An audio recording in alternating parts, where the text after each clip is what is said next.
ಮಾನ್ಯ ಅಧ್ಯಕ್ಷರೇ, ಇವತ್ತು ಬೆಳಿಗ್ಗೆ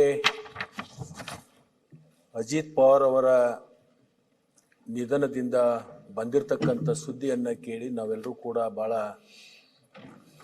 ಮನಸ್ಸಿಗೆ ನೋವಾಗಿದೆ. ಒಬ್ಬ ಹಿರಿಯ ಸಹಕಾರಿಗಳಾಗಿದ್ದರು ಅವರು ಮತ್ತು ಸ್ನೇಹಪರವಾಗಿರ್ತಕ್ಕಂಥ ಕಾರ್ಯಕ್ರಮಗಳಲ್ಲಿ ಭಾಳಷ್ಟು ಭಾಗವಹಿಸಿ ನೇರ ನುಡಿಗೆ ಒಬ್ಬ ಹೆಸರುವಾಸಿಯಾಗಿರ್ತಕ್ಕಂಥವ್ರು. ಅವ್ರು ಮಾತಾಡ್ತಕ್ಕಂಥ ಸಂದರ್ಭದಲ್ಲಿ ಯಾವುದೇ ಮುಲಾಜಿಲ್ಲದೇ ಮಾತಾಡ್ತಕ್ಕಂಥವ್ರು, ನಿಷ್ಠೂರವಾಗಿರ್ತಕ್ಕಂಥ ಮಾತುಗಳು.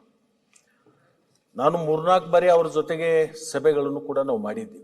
ನಾನು ಹಿಂದೆ ಸಹಕಾರಿ ಸಚಿವನಿದ್ದಂಥ ಸಂದರ್ಭದಲ್ಲಿ ಶರದ್ ಪವಾರ್ ಅವರು ಕೇಂದ್ರದ ಕೃಷಿ ಸಚಿವರಾದಂಥ ಸಂದರ್ಭದಲ್ಲಿ 3-4 ಬಾರಿ ನಮ್ಮನ್ನೆಲ್ಲರೂ ಕೂಡ ಕರೆದು ಆ ಸಭೆಯಲ್ಲಿ ನಾವೆಲ್ಲರೂ ಕೂಡ ಭಾಗವಹಿಸಿರ್ತಕ್ಕಂಥ ಸಂದರ್ಭದಲ್ಲಿ ಅವರ ಹತ್ತಿರದ ಸ್ವಭಾವಗಳನ್ನು, ಅವರ ನಡೆದು ಬಂದಿರತಕ್ಕಂಥ ದಾರಿಗಳನ್ನು ಭಾಳಷ್ಟು ನಾವು ಕಂಡಿದ್ದೀವಿ.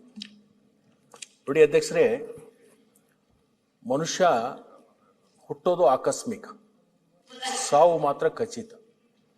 ಈ ಹುಟ್ಟು ಸಾವು ಮಧ್ಯದಲ್ಲಿರ್ತಕ್ಕಂಥ ನಮ್ಮ ಪವಿತ್ರವಾಗಿರ್ತಕ್ಕಂಥ ಬದುಕನ್ನು ನಾವು ಯಾವ ಥರದಿಂದ ಸ್ವಾರ್ಥಕತೆಯನ್ನು ಪಡ್ಕೋಬೇಕು ಅಂತಕ್ಕಂಥದ್ದು ಇವತ್ತು ಅಜಿತ್ ಪವಾರ್ ಮುಖಾಂತರ ನಾವು ತಿಳ್ಕೊಬೇಕಾಗ್ತದೆ.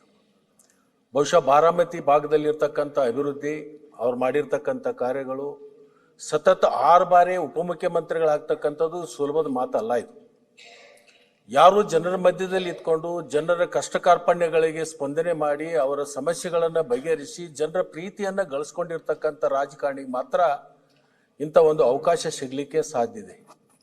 ಅಂಥ ಮಹಾನ್ ಕಾರ್ಯವನ್ನು ಮಾಡಿರ್ತಕ್ಕಂಥ ಅಜಿತ್ ಪವಾರ್ ಅವರು ಸಹಕಾರಿ ರಂಗದಲ್ಲಿ ತಮ್ಮದೇ ಆಗಿರ್ತಕ್ಕಂಥ ಒಂದು ಛಾಪನ್ನು ಮೂಡಿಸಿರ್ತಕ್ಕಂಥವ್ರು.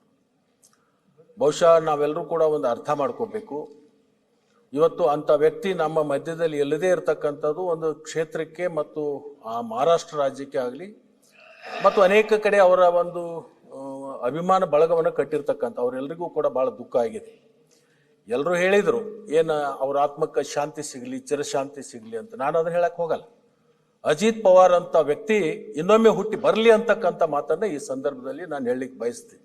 ಯಾಕಂದರೆ ಅಂಥ ವ್ಯಕ್ತಿಗಳು ದೇಶದಲ್ಲಿ, ರಾಜ್ಯದಲ್ಲಿ ಇರಬೇಕಾಗಿರ್ತಕ್ಕಂಥದ್ದು ನಮಗೆಲ್ರಿಗೂ ಕೂಡ ಒಂದು ಸ್ವಾಭಿಮಾನಕ್ಕೆ ಒಂದು ಒಳ್ಳೆಯ ಹೆಸರು ತರ್ತಕ್ಕಂಥವ್ರು.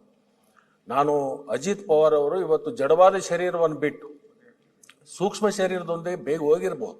ಅವರ ಸೂಕ್ಷ್ಮ ಶರೀರ ಇನ್ನೊಂದು ಜಡವಾದ ಶರೀರದಲ್ಲಿ ಸೇರ್ಪಡೆಯಾಗಿ ಮತ್ತೆ ಈ ಭೂಮಿಗೆ ಬರಲಿ, ಆ ಭಾಗದಲ್ಲಿ ಇನ್ನಷ್ಟು ಅವರ ಸೇವೆ ಸಿಗಲಿ ಅವ್ರ ಮುಖಾಂತರ ಅಂತಕ್ಕಂಥ ಮಾತನ್ನು ಈ ಸಂದರ್ಭದಲ್ಲಿ ಹೇಳಿ, ಅಂಥ ರಾಜಕಾರಣಿಗಳು ಒಬ್ಬ ಮಾಡೆಲ್ ರಾಜಕಾರಣಿ, ಒಬ್ಬ ಅಂಥವ್ರನ್ನ ನೋಡಿ ನಾವು ಭಾಳಷ್ಟು ಕಲಿತಕ್ಕಂಥ ಅನೇಕ ವಿಚಾರಗಳನ್ನು ನಾವು ನೋಡಿದ್ವಿ. ಅಂತ ಅಜಿತ್ ಪವಾರ್ ಅವರು ಮತ್ತೊಮ್ಮೆ ಹುಟ್ಟಿ ಬರಲಿ ಅಂತಕ್ಕಂಥ ಮಾತನ್ನು ಈ ಸಂದರ್ಭದಲ್ಲಿ ಹೇಳಿ ನನ್ನ ಮಾತು ವಿರಾಮ ಕೊಡ್ತೀನಿ. ಗ್ಯಾರಂಟಿ ನ್ಯೂಸ್, ಸುದ್ದಿ ಖಚಿತ, ನ್ಯಾಯ ನಿಶ್ಚಿತ.